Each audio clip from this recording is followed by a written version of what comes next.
So Book 2 Chapter 4 dropped just over a week ago, and after diving into it, I've got a lot to say. Some parts really impressed me, and others not so much. If you're a past Mimic player wondering, is this chapter worth my time, this is the video for you. So let's start off with a big question I think a lot of people are asking, and myself was wondering as well too before I played this chapter. Is this chapter too long? If you played Book 2 before, you already know these chapters are not short. On average, chapter 1 through 3 took about 1 to 2 hours each. In fact, my full playthrough of all 4 chapters in Book 2 ended up being around 5 hours in total. But chapter 4 is a weird one. It felt like the longest and shortest chapter at the same time. Time-wise, it took me the longest to beat, but only because of a couple key sections. If it weren't for the 3 monster chase sequence in the mall and the brother painting puzzle, this whole chapter would have taken me about 40 minutes to complete. And honestly, I think that's a good thing. If those sections were made just a little bit more user-friendly, this would have probably been the shortest chapter in Book 2, and that's not a bad thing at all. It had a smoother, more focused pace. The gameplay felt like an easy grind, something you could just turn your brain off and just enjoy. And for me, that actually made it a lot more enjoyable. For me personally, it was the most fun I've had playing through a Mimic chapter in a while. Now let's talk about the highlights, because there is a lot that stood out for me. First, the story between the brothers is easily one of the strongest story arcs in Book 2. It was emotional, well-paced, and it gave the chapter real depth. Also, another thing I wanted to point out, which I thought was incredible in this chapter, was the cutscenes. Probably the best I've seen in the Mimic so far. Super cinematic, polished, and immersive. I love the cutscenes in the chapter. I have loved the cutscenes for almost every chapter, but this one I think was definitely the best. The final boss fight as well was another big standout. Unlike earlier chapters where boss fights were just shoot and run, this one actually had mechanics, which I thought was really cool. It had cool moments, it felt intense, easily the best boss fight in the game so far, and I also really liked the interactions with civilians in these boss fights, as it added more life to the world and made everything feel more grounded. Now I have another big pro for this chapter, which is the multiple ending choices. That is something I loved in Book 1 Chapter 1, and I was so glad to see it return. I have actually not finished both cutscenes yet, and I do plan to do that. It gives me another reason to replay the chapter, which I think is a big plus for the Mimic.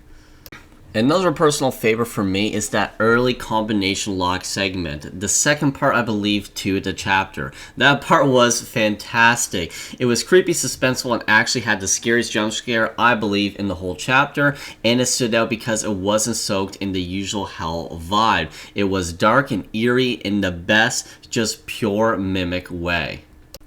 And I also love the small touch Muck added to the hidden messages on the computers. I thought that was a really cool touch.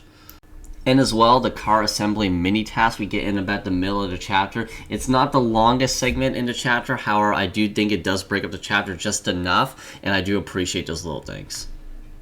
However, not everything in this chapter was great. There was some things I did not like. So let's get into some of the things I did not like about this chapter. Starting off with the mall chase sequence. Even when I was kind of corners perfectly, I felt like I still died way too early for normal mode. I really think they need to slow the monsters down a bit. I thought the atmosphere could have used a little bit more variety too. That mall section would have been way scarier if it was darker, with heavier creepy music, because I felt like it was more action and more chaotic rather than tense. I also wasn't a fan of the constant hell vibe throughout this chapter. It's overused in Book 2 in general, and while it worked early on, at this point it's losing its effect and actually takes away from the horror element. Another part I have mixed feelings about is the painting puzzle part. Now when I first tried this part took me the longest out of any part in this chapter. Now the reason for that is I was just too confused what to actually do with the painting. I spent 30 minutes running around till I had to look it up. I believe it would help for new players to have an arrow point at the first pillar and then saying like 1 out of 4 pillars complete, and then let them find the rest. I think that could have made it a lot better. And I also wasn't a fan of my screen shaking while doing the painting part when that monster spawned. I thought that was really annoying.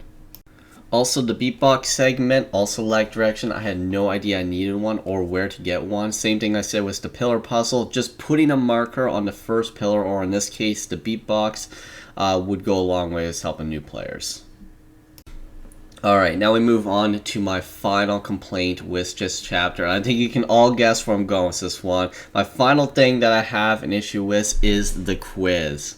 I do love that they tried something new with this, but the questions were way too obscure. For a new or returning player, it is just too frustrating, especially since you die after one wrong guess. If it would have been more Chapter 4 focused, I think it would have been a little bit easier, but because they added stuff from previous chapters and some of the newer players who maybe have not played the newer chapters, it was just way too confusing.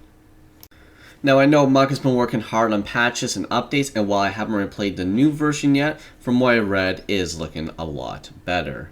As for the hell aesthetic, I get why it's there. Once you commit to a theme and a story as big as Book 2, it is really hard to shift away, as Muck commented on. But the good news, it really seems like Book 3 will return to the darker, creepier vibe that made Book 1 so memorable, and I'm really all here for it. So the big question I think you guys are all looking forward to is Chapter 4 worth playing? If you're a new or returning player, I would say absolutely. Even with its flaws, this chapter does deliver on the story, the cutscenes, the pacing, and the gameplay. And with patches improving the weak spots, it's only getting better. There were very few moments where I wasn't having fun, even during the frustrating parts. Let me know in the comments what you think of Chapter 4 and what you would change. And if you enjoyed this breakdown, make sure to like and subscribe. I really appreciate every single one of you guys, and I'll be posting some more Mimic content in the future. Thank you guys all for watching, and as always, I'll see you guys next time. Peace out.